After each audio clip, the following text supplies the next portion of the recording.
এই সফর মাসে কিছু বলা মুসিবত আসছেন, এটা ঠিক। হযরত আদম আলাইহিস সালাম এই মাসে গুন্দম খেয়েছেন জান্নাতে।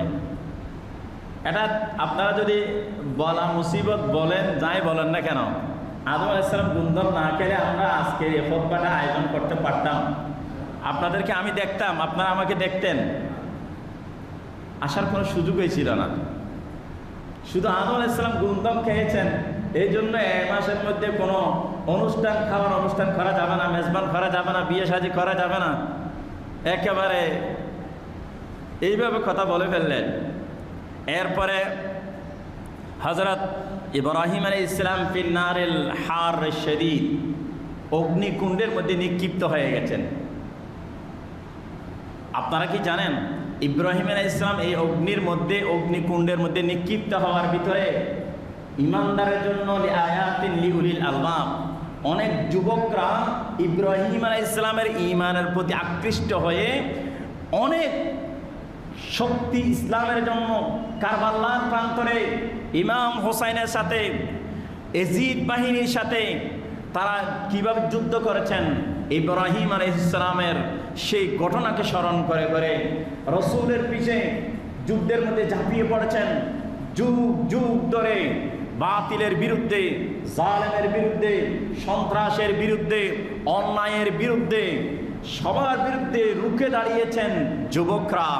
সেটাই হলেন ইব্রাহিম আলাইহিস সালামের সেই অগ্নিকুণ্ডে নিক্ষিপ্ত ইব্রাহিম আলাইহিস সালামকে যখন জিবরাইল আলাইহিস সালাম সাহায্যের জন্য আসছিলেন, বলেন, যাও জিবরাইল, তোমার সাহায্যের কোনো দরকার নাই। আমি যেই রবকে ঈমানের, যে রবের প্রতি ঈমান এনেছি, সেই রব দেখতেছে, সেই রব যা খুশি তাই করবে, এখানে আমার কারো সাহায্যের দরকার নাই। এমনভাবে সেখান থেকে অনেক কিছু শিক্ষা আছে।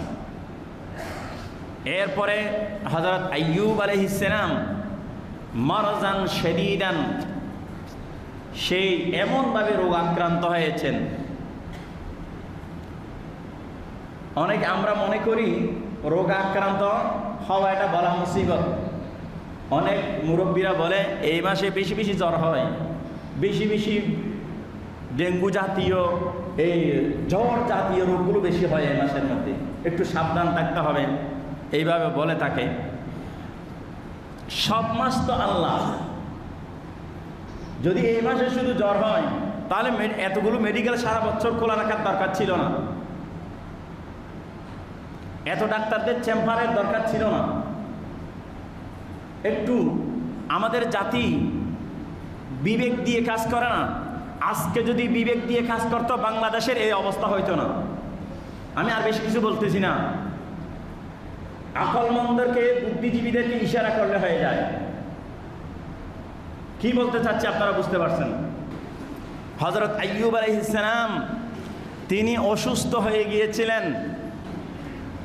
এরপরে হযরত আইয়ুব আলাইহিস সালাম যে অসুস্থতা হয়ে গিয়েছিলেন, সব অসুস্থতা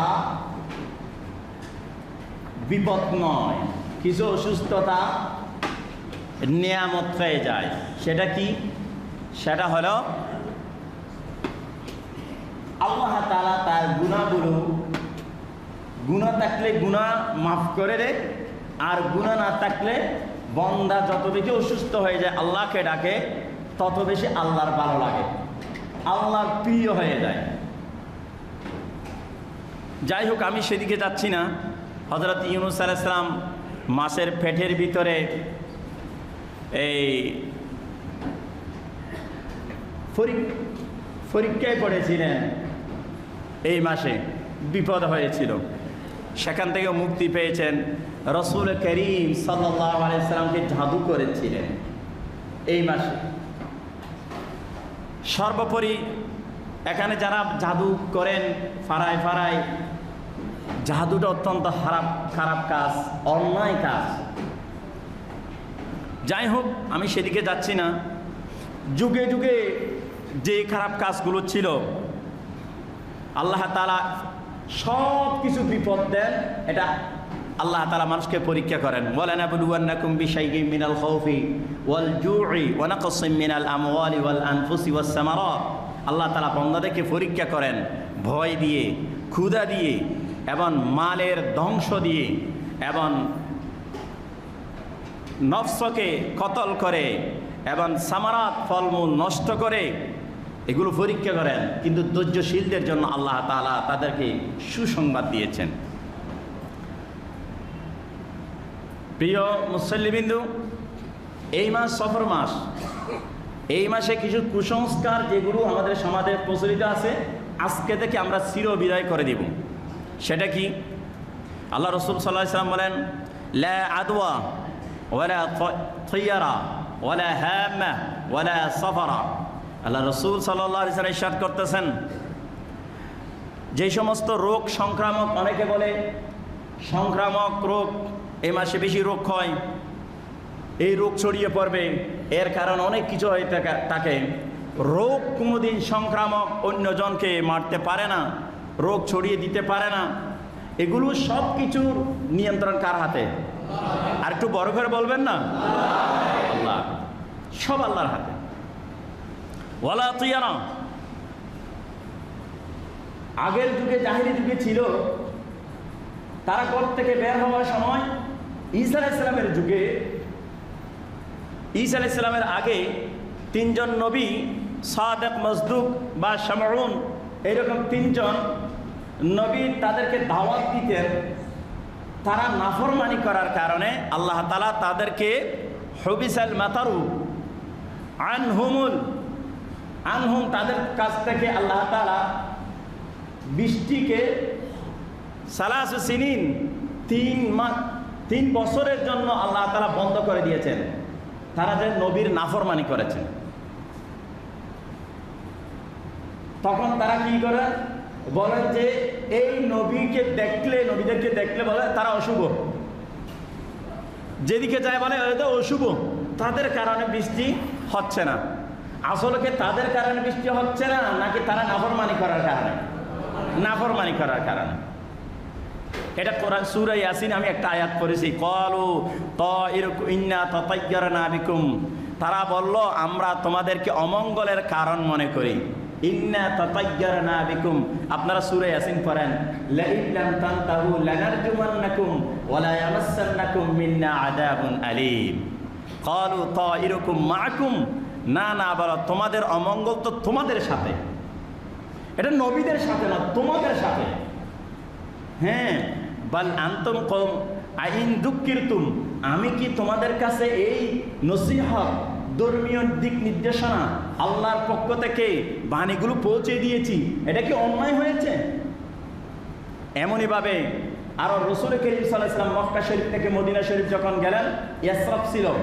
এখন রাসূল করিম সাল্লাল্লাহু আলাইহি ওয়াসাল্লাম আসার কারণে বরকত হচ্ছে। এরপরে কিছুদিন পরে রসুলের উপর এমনভাবে তারা নির্যাতন করলো, সেখানে রসুলেরকে দেখলেই বলে যে এখানে বিপদ আপদ, উনি বিপদ নিয়ে আসছেন।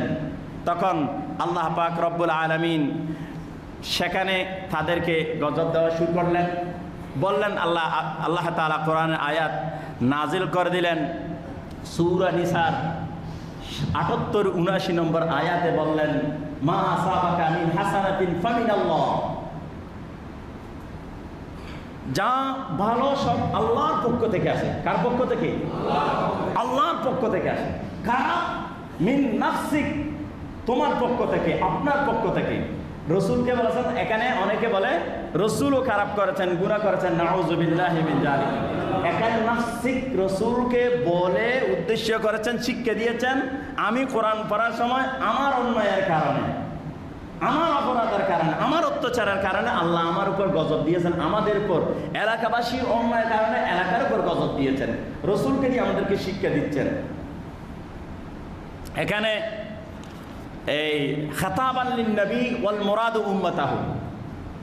যাই হোক, এইভাবে কিছু কুসংস্কার ছিল। আল্লাহ রসুল বলেছেন, এইভাবে যত কিছু ওয়ালা তায়রাতান, আগের যুগে ছিল, মানুষ যখন বের হতো ওরা ঘর থেকে এইভাবে দেখতো উপরের দিকে তাকাইতো যে ফাঁকি উঠতেছে কোন দিকে যাচ্ছে, ফাঁকি উঠতে কি ডানে যাচ্ছে না বামে যাচ্ছে। এখানে বলা হচ্ছে ওয়ালা তিয়ারা, ফাঁকি যদি ডান দিকে যেতে থাকে তাহলে আমি ঘর থেকে বের হব, আজকে কল্যাণ হবে। আর যদি ফাঁকি যদি বাম সাইডে যেতে থাকে তাহলে বুঝে আজকে কল্যাণ হবে, আজকে ঘর থেকে বের হতো না। এই যে কুসংস্কার আমাদের দেশে আছে না, ঘরের সামনে যদি খালি কলস রাখিও না, এরকম কিছু কুসংস্কার আছে। পেশা দেখছে, কাকে ডাকছে, আচ্ছা কাককে রব বানিয়ে ফেলেছেন, খালি কলসিকে রব বানিয়ে ফেলেছেন, ফাঁকিকে রব বানিয়ে ফেলেছেন। আহা মুসলমান, এই জন্য আল্লাহ রসুল সাল্লাল্লাহু আলাইহি সাল্লাম বলেন কোনো ফাঁকির ডানে বামে যাওয়াতে কোনো কল্যাণ নাই। এবং ওলা হাম্মা, ফেসা দেখলে যে অকল্যাণ হয় কল্যাণ হয়, এখানে কোনো কল্যাণ অকল্যাণ নাই। ওলা সফরা, সফর মাসের নির্দিষ্ট কোন কল্যাণ অকল্যাণ নাই, সব কল্যাণ অকল্যাণ কার হাতে? আল্লাহ সৃষ্টি করেছেন, বন্দাকে বিবেক দিয়েছেন, এখতিয়ার দিয়েছেন। বন্দা যদি ভালো করে বাস সেটা আল্লাহর পক্ষ থেকে বন্দা নিয়ামত পাবে। বন্দা যদি অকল্যাণ করে, অপকর্ম করে, তখন এটা বন্দা নিজে, আল্লাহ সব তার সামনে দিয়েছেন, দেওয়ার পর সে নিজের বিবেককে খাটিয়ে অন্যায়ের দিকে গেছে, এটা বন্দার নিজের দোষের কারণে। এই খারাপটা আল্লাহর দিকে যাবে না। সর্বশেষে আমি অনেকগুলো ঘটনা আছে, আমি সেদিকে আর যাচ্ছি না। তখন আল্লাহ তাআলা বলেন, যখনই তারা বলা শুরু করলেন, ক্বালা কুল কুল্লুম মিন ইনদিল্লাহ, সব কিছু কার পক্ষ থেকে? তাহলে আমরা বলতে পারি আজ থেকে এই সফর মাসে বিয়ে হবে কি হবে না? ভালো কাজ করবে কি করবো না? অনুষ্ঠান করবে কি করবো না? কোনো কেউ কি এই আল্লাহর কর্তৃত্বের বাইরে কর্তৃত্ব দিতে পারে, নিতে পারে, করতে পারে? এটা শিরক। এখন আল্লাহ রসুল সাল্লাল্লাহু আলাইহি সাল্লাম আত-তাইয়ারাতু শিরক বলেছেন। এই জন্য যেন আমাদেরকে শিরকের দিকে না যায়, সব কিছু আল্লাহর উপর ন্যস্ত করতে হবে। আল্লাহ পাক আমাদেরকে আমল করার তৌফিক দান করুন।